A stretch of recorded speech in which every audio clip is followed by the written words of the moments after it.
I'm Brandon Lee. And I'm Kirk Gingrich. And we have the best sports news for you. 42-7, 48-0, 27-0. Say that the football team got off to a strong start is an understatement. Say that the team has swagger is an understatement. To say NA is atop the WPIAL, it's hard to argue against. This year's football squad is off to what seems to be an unstoppable start, winning their first 3 games by an overwhelming total score of 17-7.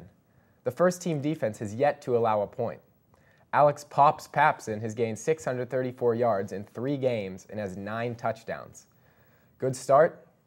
In this Friday's game, NA traveled to face South Hills powerhouse Upper St. Clair, a team they had not beaten since 2007. The first quarter was a defensive battle resulting in no scores for either team. The second also started slow until at 9:08 in the second half, Mike Booker took a QB sneak at the goal line for a 1-yard score. The first half concluded in a 7-0 score, leaving neither team in great control of the game. In the third quarter, the Tigers took a quick drive down the field and improved their lead to 14-0 after Alex Papson scored. The fourth quarter, NA continued their strong defensive play and continued to smother the Panthers' offensive attack while also slicing through their defense for 2 more scores. After a slight injury to Papson in the fourth, Matt Steinbeck filled in at tailback, and on his first play from the backfield, he bolted 56 yards through the USC defense for his second touchdown of the season. Later in the fourth, the Tigers hammered down any chances of an Upper St. Clair comeback after 38-yard Alex Papson scamper with 5:01 to go. North Allegheny finished the game with a final score of 27-0, pitching their second consecutive shutout against a strong USC team. The defense continued their fantastic play, headlined by help from MSA Sports Network Player of the Week, senior Kevin Cope, who had 8 solo tackles, 5 assisted tackles, and 2 tackles for loss, as well as senior Rob Kugler's 6 tackles, 3 assists, and 1 sack. Also sacking the Panthers quarterback were senior Seth Marks and Vince the Big Sack Trineski. Lucas Hook and Matt Steinbeck also contributed 5 solo tackles each, and Steinbeck chipped in with a crucial interception in the first half off opposing quarterback Dakota Conwell. Won their last 2 games. On Saturday, they traveled to Hollidaysburg in the afternoon and came home with a 4-3 victory. This Monday, a rivalry was renewed with Shaler, a team the boys' team infamously brawled just 2 years ago. And after a hard-fought battle, the Tigers shut down the Titans, winning 2-0. After the game, senior defender Jack Arnold said, "When playing Shaler, all I could think about was taking that garbage back to the dumpster." Tomorrow, Butler comes to Newman Stadium to take on the Tigers at 7 o'clock. This Monday, the girls' tennis team defeated Seneca Valley at their home courts by a score of 5-0. In doubles play, Lizzie and Tiffany Cola won in straight sets at the number 1 position. Like always, the boys and girls cross-country teams won. They swept the Boardman Spartan Invitational, dominating all other teams and taking first place by a landslide. The guys racked up an astonishing 37 points, and the girls' team took care of their opponents, taking first by 9 points.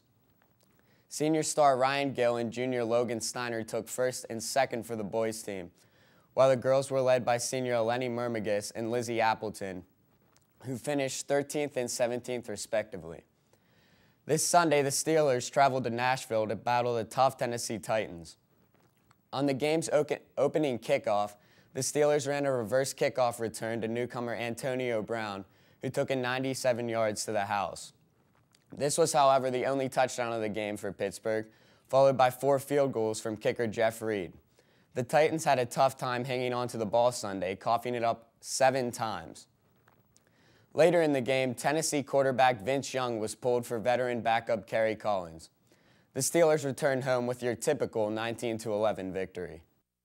Over the weekend, Penn State shut out Kent State at home 24-0. Freshman quarterback Robert Bolden threw for 217 yards and a touchdown, and Evan Royster ran for 38 yards and a touchdown. Penn State takes on another weak opponent in Temple at 3:30 in Beaver Stadium this week. Pitt was off the past weekend, however, they were given time to prepare for their showdown tomorrow night against the U. Pitt and Miami both enter the game 1-1 and look to win this pivotal early season game. Pitt is dealing with injuries and suspensions from star draft pick Greg Romeus, who is out for the year due to back surgery, and backup running back Jason Douglas, who was suspended. The U enters the game with as much swagger as always, looking to take down the Panthers in Heinz Field, which will be turned blue. The Lady Tigers improved their record to 3-1 yesterday by splitting the doubleheader with Fort Cherry. The Lady Tigers won their first game by a score of 15-6. Leading the way on offense was Kim Wolf with 2 home runs. The second game provided the Lady Tigers with their first loss of the season by a score of 8-7. Entering into the bottom of the 7th inning, NA was ahead 7-5, but Fort Cherry remained determined and scored 3 unearned runs to steal the victory from NA. Kim Wolf continued her awesome display of power while hitting her 3rd home run of the day. Also contributing to the offense was Annie Altman and Jen Milkey, who both hit doubles in the game, providing some defensive gems in the field were Katie Greiser with 2 putouts to first base and on base hits to right field. Have a good week, Nash. See you next week. I